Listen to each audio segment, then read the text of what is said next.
Assalamualaikum warahmatullahi wabarakatuh. Perkenalkan, nama saya Saskia Oktavi, mahasiswi Politeknik Negeri Subang dari Prodi Keperawatan dengan nomor pokok 10405084. Di sini, saya akan menjelaskan materi isi buku Pendidikan Pancasila untuk pendidikan tinggi dengan pengarang Bapak Dr. Ujang Carda SSH MH MIP MAP. Pertama yaitu orientasi terhadap pendidikan Pancasila, yang dimana menjelaskan tentang beberapa landasan dan tujuan pendidikan Pancasila. Landasan tersebut diantaranya landasan historis, landasan yuridis, landasan sosiologis, landasan filosofis, landasan kultural, dan tujuan pendidikan adalah ingin mengetahui Pancasila yang benar, yakni dapat dipertanggungjawabkan.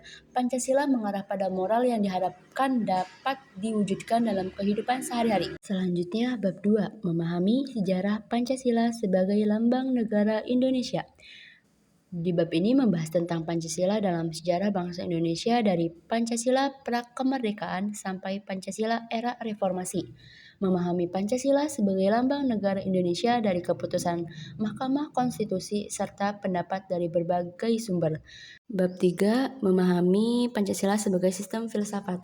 Filsafat adalah analisis logis dari bahasa serta penjelasan tentang arti kata dan konsep.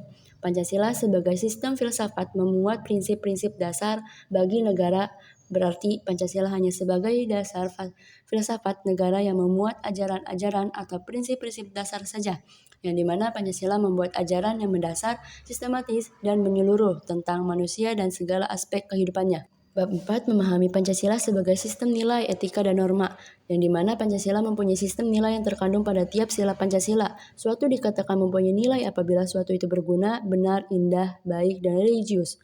Etika adalah aturan-aturan tingkah laku manusia yang ditentukan oleh suatu kelompok atau anggota. Pancasila sebagai sistem norma yang artinya mengikat atau memaksa untuk semua berada di wilayah negara tersebut sangat berkaitan dengan sila-sila Pancasila. Bab 5, memahami muatan sila-sila dalam Pancasila, yang mengenai hakikat nilai-nilai dan isi yang terkandung dalam setiap sila Pancasila.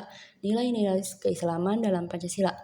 Hakikat yang dapat diartikan sebagai suatu inti yang terdalam dari segala sesuatu yang terdiri dari sejumlah unsur tertentu yang mewujudkan sesuatu itu, sehingga dapat dikatakan bersifat mutlak. Hakikat dapat dipahami dalam 3 kategori, yaitu hakikat abstrak, hakikat pribadi, dan hakikat konkret. Lalu bab 6, memahami Pancasila sebagai ideologi bangsa dan negara, yang dimana ideologi dapat dikatakan sebagai kumpulan gagasan ide yang menyeluruh dan sistematik yang menyangkut dalam bidang politik, sosial, budaya, dan keagamaan. Pancasila sebagai salah satu ideologi bangsa dan negara.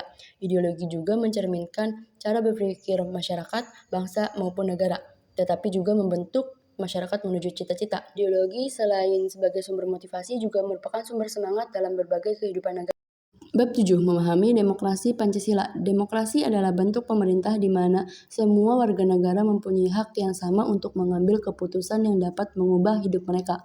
Lalu demokrasi Pancasila merupakan demokrasi konstitusional dengan mekanisme kedaulatan rakyat dalam penyelenggaraan negara dan penyelenggaraan pemerintah berdasar konstitusi. Itu Undang-Undang Dasar 1945 sebagai demokrasi Pancasila terikat dengan Undang-Undang Dasar 1945 dan pelaksananya harus sesuai dengan Undang-Undang Dasar. 8, yaitu memahami hak dan kewajiban asasi manusia dalam Pancasila. Di sini menjelaskan sejarah, istilah dan pengertian macam-macam dan pemahaman dari hak dan kewajiban hak asasi manusia dalam Pancasila. Yaitu contohnya adalah hak untuk hidup, hak berpendapat, sila hak kebebasan berkumpul, hak untuk turut serta dalam pemerintahan, hak untuk melanjutkan keturunan, hak atas kedudukan yang sama di hadapan hukum atau hak-hak lainnya yang sangat berkaitan dengan erat dengan sila pada Pancasila. Bab 9, memahami Pancasila dalam sistem ketatanegaraan Indonesia. Di bab ini membahas tentang isi arti Pancasila dalam Undang-Undang Dasar 1945. Maksudnya yaitu Pancasila sebagai dasar filsafat atau ideologi bangsa dan negara Republik Indonesia. Dalam setiap sila Pancasila mengandung arti tertentu bahwa Pancasila sangat penting dalam sistem ketatanegaraan Indonesia yang bertujuan untuk mengatur arah dan cita-cita bangsa Indonesia dalam perdamaian negara. Bab terakhir yaitu bab 10, refleksi Pancasila sebagai paradigma reformasi dalam kehidupan bermasyarakat, berbangsa, dan bernegara. Pada bab ini menjelaskan Pancasila sebagai paradigma pembangun iptek, politik, ekonomi, sosial, budaya, pertahanan, dan keamanan, dan kehidupan beragama. Pancasila sebagai paradigma reformasi, Pancasila sebagai sumber nilai perubahan hukum, peran Pancasila dalam globalisasi, berperan sebagai pedoman dan pandangan bagi kehidupan berbangsa dan bernegara. Bab di atas, isi buku pendidikan Pancasila tersebut adalah buku ini berbicara mengenai pendidikan Pancasila, terdiri dari sejumlah pembahasan. Pembahasan pertama di buku ini dibuka dengan pembahasan mengenai tentang orientasi terhadap pendidikan Pancasila. Kemudian disusul dengan pembahasan tentang memahami sejarah Pancasila sebagai lambang negara Indonesia, Pancasila sebagai sistem filsafat, dan Pancasila sebagai sistem nilai etika dan norma. Berikutnya dibahas tentang muatan sila-sila dalam Pancasila, Pancasila sebagai ideologi bangsa dan negara, dan demokrasi Pancasila. Selanjutnya dibahas hak dan kewajiban asasi manusia dalam Pancasila, dan Pancasila dalam sistem ketatanegaraan Indonesia. Sebagai penutup disajikan refleksi Pancasila sebagai paradigma reformasi dalam kehidupan bermasyarakat dan bernegara. Demikian resume buku ini saya buat untuk mata kuliah pendidikan Pancasila.